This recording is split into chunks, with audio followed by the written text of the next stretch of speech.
tarde, sejam todos bem-vindos para essa atividade intitulada Tradução e Interpretação em âmbito jurídico, uma atividade que faz parte da disciplina de Prática de Interpretação 3 do curso de Letras Libras EAD da Universidade Federal de Santa Catarina, que está integrado a Ensino, Pesquisa e Extensão e aborda os desafios, protocolos e direitos relacionados à atuação de tradutores e intérpretes no contexto jurídico. Eu sou o professor Warley dos Santos, sou pós-doutorando em Estudos da Tradução pela PEGET e membro do núcleo INTETRADS, e vou ter a honra de estar aqui conduzindo essa interação que vai acontecer entre a Luana Manini, que é advogada e docente do Serviço Nacional de Aprendizagem Comercial, o SENAC, mestre em Linguística Aplicada e Estudos da Linguagem pela Pontifícia Universidade Católica de São Paulo, e pela professora doutora Silvana Aguiar dos Santos, que é professora no Departamento de Língua de Sinais Brasileira da Universidade Federal de Santa Catarina, é doutora e mestre pelos estudos da tradução, programa de pós-graduação em estudos da tradução da mesma universidade. Minhas colegas, sejam todas bem-vindas, boa tarde, Luana, palavras iniciais. Boa tarde a todos, o Warley, doutora Silvana. Eu espero que essa tarde seja uma tarde novamente de trocas, porque os encontros são potentes e a temática ela urge em discussão na formação dos intérpretes. Então, agradeço muito o convite e me sinto muito honrada por dividir mais uma vez uma mesa com o Dr. Warley e Silvana.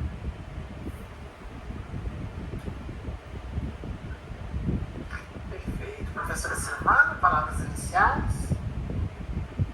Olá, boa tarde a todos, todas que nos acompanham.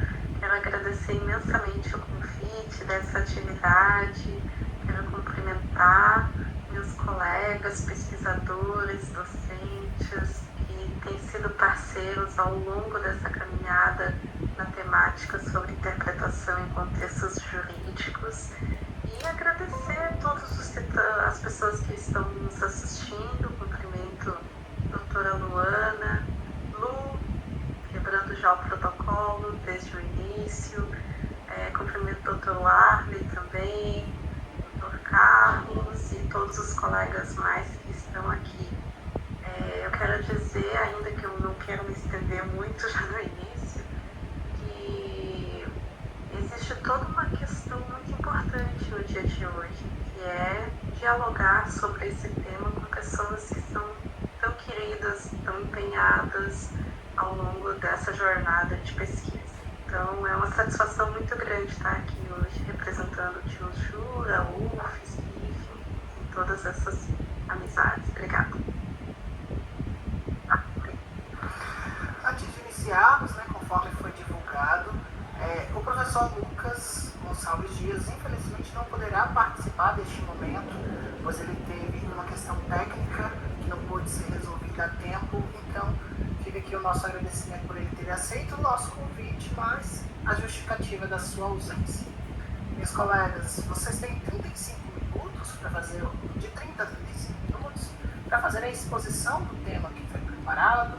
E caso você que está aí no chat tenha qualquer pergunta, comentário ou interação, você pode encaminhar em português pelo chat, ou ainda, caso você queira, você pode encaminhar também a sua questão em língua de sinais a partir do WhatsApp, que será disponibilizado no chat. Iniciamos então com a professora Luana Manini, fazendo a condução do assunto que foi abordado, e aí daqui a pouco a gente retorna para dar andamento a esses trabalhos. Professora Luana, fique à vontade. Professora Silvana e eu vamos aguardar aqui nos bastidores. When you grow up, what will you be when you grow up? I will grow in confidence. Prove myself. Obrigada, Dr. Warley, obrigada a todos os colegas que interpretarão a nossa fala, que eu já agradeço os polos envolvidos nessa prática do exercício. início na formação enquanto futuros colegas tradutores e intérpretes. Bom, hoje o nosso diálogo nessa mesa redonda, eu vou trazer um recorte da minha pesquisa de mestrado. Aqui eu intitulei como o intérprete jurídico, e aí eu vou tratar da questão do cadastramento até a mediação dos discursos na sala de audiência. Lembrando que toda a minha experiência, prática profissional e também de pesquisa se localiza no estado de São Paulo, então pode haver aí algumas divergências e também algumas outras peculiaridades. Infelizmente eu não estarei aqui dialogando com o Dr. Lucas, que eu gostaria muito de trazer um diálogo sobre as experiências do Espírito Santo e também da doutora Silvana a partir de Santa Catarina, mas é sempre muito importante a gente trazer a relação do logos, né? Para que as pessoas possam entender que não há uma uniformidade na prática, infelizmente, ainda da esfera jurídica quando se trata da realidade brasileira. Bom, contextualizando o nosso diálogo, uma das coisas que a gente precisa alinhar é que o profissional intérprete de línguas de sinais, ele está presente em diversas esferas, né, da atividade social humana. E isso também tem sido recorrente agora no judiciário. Fala-se muito das esferas educacionais, artísticas, culturais, de saúde, mas a pessoa surda também tem ocupado esse espaço, e é claro que a gente tem dialogado, que é depois de um percurso em diferentes áreas sociais que chega à sua demanda do judiciário. E o que isso implica com a chegada das pessoas surdas na prestação de serviço público, que é o judiciário? Bom, a língua oficial do nosso país, de acordo com o artigo 13 da Constituição Federal, é a língua portuguesa. E quando a gente trata da questão jurídica, o artigo 192 do Código de Processo Civil, ele afirma que todos os atos judiciais, em termos do processo judicial, precisa ser em língua portuguesa. Então, embora nós tenhamos diversas leis que oficializam línguas, ou seja, permitem a sua utilização em territórios delimitados e também reconhece a língua brasileira de sinais como um sistema de comunicação, quando se trata da esfera jurídica, há uma ordem jurídica de que todos os atos do processo serão, então, na língua oficial do país. Então, embora a nossa prática seja uma prática, né, social multilingüe, na questão jurídica ela se torna, então, monolingüe. Bom, diante desse preâmbulo, é importante a gente entender que também a questão da Libras e da língua portuguesa são sistemas, né, linguísticos, enunciativos completamente diferentes, e isso se trata ou se desdobra em questões importantes que vocês vão verificar ao longo da minha explanação, de que afeta também questões dentro da esfera jurídica. Enquanto o português é uma língua, né, que se produz a partir da boca e se apreende a partir do ouvido, a modalidade da Libras, ela tem essa relação gesto-visual, enquanto a outra é oral, auditiva. E aí a gente precisa entender quem são as pessoas que dentro dessa esfera jurídica participam, né, efetivamente da sala de audiência, né? As interações desses interlocutores, elas se dão a partir das pessoas surdas, que podem ser autoras, podem ser réus, nós temos os defensores públicos, os advogados, o juiz, alguns servidores que também cooperam para algumas audiências, como psicólogos, peritos, assistentes sociais. Então você percebe que quando se trata da sala de audiência estritamente, há um fluxo, né, discursivo muito grande. Então entender quem são esses interlocutores que vão estar nesta sala de audiência também é importante para lidar com o que a gente conversou. O silenciar os discursos e garantir a presença da pessoa surda, não apenas fisicamente, né, estendo a pessoa surda ali, mas principalmente linguisticamente, para que ele possa ali responder às demandas, compreender e participar efetivamente do que ali estará sendo discutido, requerido, enfim. Bom, a esfera jurídica ela é uma esfera restrita, ela é uma esfera ritualizada e pouco conhecida. Por que a gente tem trabalhado com esse conhecimento? A gente só conhece quando efetivamente a gente precisa usufruir desse serviço público, né? Então, quando a gente está numa demanda escolar, a maioria das pessoas já entraram numa escola, sabem o que é um hospital, sabem o que é um show, um teatro, e dificilmente pessoas que não usufruíram do serviço de delegacias ou de um espaço jurídico conhecem essa realidade. Então, a gente já tem um distanciamento social dessa área, e esse distanciamento, esse não conhecimento desse espaço pode gerar aí uma certa dificuldade ou uma certa relação de restrição de interpretação neste lugar. Então é preciso que nós tenhamos alinhados que é sim um lugar restrito, ritualizado, pouco conhecido e que tem práticas sociais dos sujeitos que permeiam nesse espaço que precisam ser conhecidas, porque há uma linguagem específica, né, o famoso juridiquês, o vocabulário que, embora tenha sido discutido agora uma flexibilização a partir de uma linguagem simples, de um visual law, embora tenham muitos movimentos de modificação para acessibilizar esse espaço e se aproximar da sociedade, ainda não é uma realidade efetiva.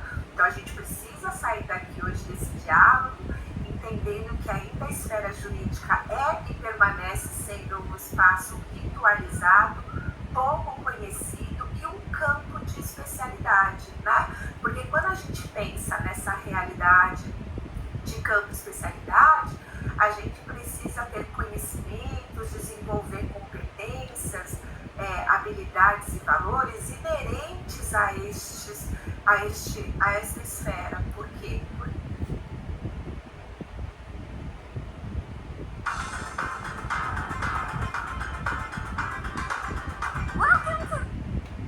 Porque é uma esfera singular, é uma esfera que vai apresentar aí diferentes espaços de possibilidades de interpretação, né? Então a gente tem que observar a questão dos diferentes espaços. A gente posso interpretar num espaço carcerário, numa penitenciária, numa sala de audiência, posso interpretar simplesmente num cartório, né, judicial. Então, os diferentes espaços também vão trazer para a gente diferentes conhecimentos e necessidades de ajustes e protocolos para uma interação que se alinhe efetivamente a essa esfera, né? O nosso comportamento, então, um intérprete que vai atuar numa esfera que tem um pouco mais de flexibilidade, que tem um pouco mais de liberdade de atuação, até de um corpo tradutório que permeia este lugar, é muito diferente da esfera jurídica, onde as roupas são restritas, as vestimentas vão dando ali o tom, né, de oficialidade dos atos que acontecem dentro da justiça. Então a gente vê às vezes aquele juiz com a toga que vai presidir a audiência, mostrando todo o seu relacionamento hierárquico na sala. Nós vemos as partes, né, um advogado com as vestes sociais. E de que forma, então, também o intérprete, ao ocupar esse espaço, em razão de ser esse profissional-chave que vai fazer essa ponte linguística entre a pessoa surda e os não falantes da língua de sinais, como que ele deve se comportar também, né? Também vai haver uma relação dos diferentes discursos. Nós temos diferentes pessoas que acessam o judiciário e essa relação linguística de educacional também interfere. Enquanto entre o juiz a gente tem uma relação, né, de excelentíssimo senhor juiz de direito, entre os pares advogados, nós vamos nos tratar com a relação de doutores, entre as partes vai depender de quem estará na audiência, nós temos o réu a depender se for uma esfera criminal, se ele vai estar ali com a vestimenta até relacionada à questão prisional. Então, olha quantos elementos nós temos que depreender antes mesmo de interpretar, né? Lembrando que o foco da minha fala hoje está no ato interpretativo, porque foi o foco da minha pesquisa, mas na esfera jurídica, acredito que a doutora Silvana vai trazer aí um excelente trabalho do tio Justo, e também há a possibilidade de atos tradutórios, que no meu recorte não se faz presente. Bom, como eu coloquei inicialmente, aqui em São Paulo há um portal de auxiliares da justiça, onde é preciso fazer um cadastramento prévio para aqueles que querem atuar neste campo, nessa esfera de especialidade. E logo quando a gente faz o cadastramento, nós somos, por lei, equiparados a perito judicial, né? Então, quando há essa equiparação, de acordo com o artigo 281 do Código de Processo Penal, há ali uma responsabilidade sobre a prática interpretativa e as consequências de um perito, né? Porque quem é este perito? O perito no processo judicial é alguém que vai avaliar, vai vistoriar, vai examinar uma determinada demanda por ser desconhecido essa expertise do juiz. Então, ele é acionado para lhe complementar entendimentos que o juiz desconheça. E é essa expertise que o perito adentra a sala de audiência para complementar ali uma decisão que o juiz terá que tomar após os esclarecimentos desse especialista. Então, eu fico discutindo o que é. O intérprete é um perito, tá? E aí eu coloquei o intérprete versus um linguista, né? Quem é esse linguista? A gente sabe que não sei se parou para vocês, mas eu acho que teve travou aqui da UFABC, vou esperar um pouquinho para dar continuidade.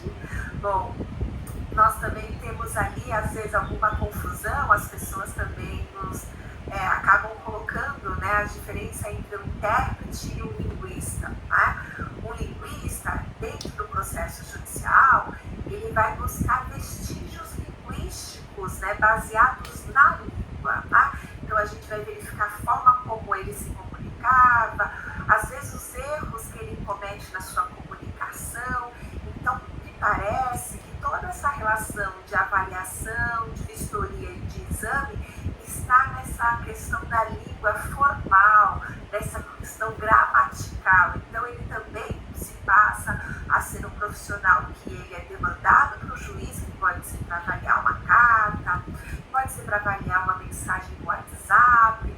A gente tem enfrentado aí, né, inúmeros golpes na internet ou uma relação de herança. Vamos pensar num exemplo de que há um testamento apresentado, mas que a família não tinha conhecimento. E pede-se, então, para um perito linguista verificar se a escrita que está nesse testamento condiz com a escrita corrente dessa pessoa que faleceu e que, enfim, parece que alguns vestígios, alguns erros encontrados neste testamento não faz parte dessa comunicação que está sendo discutida. Então, olha a importância, a diferença de ser intérprete e de ser um perito linguista, assim como a diferença de ser intérprete e de ser um perito que vai atuar com expertise na demanda, auxiliando esse juiz que desconhece a função que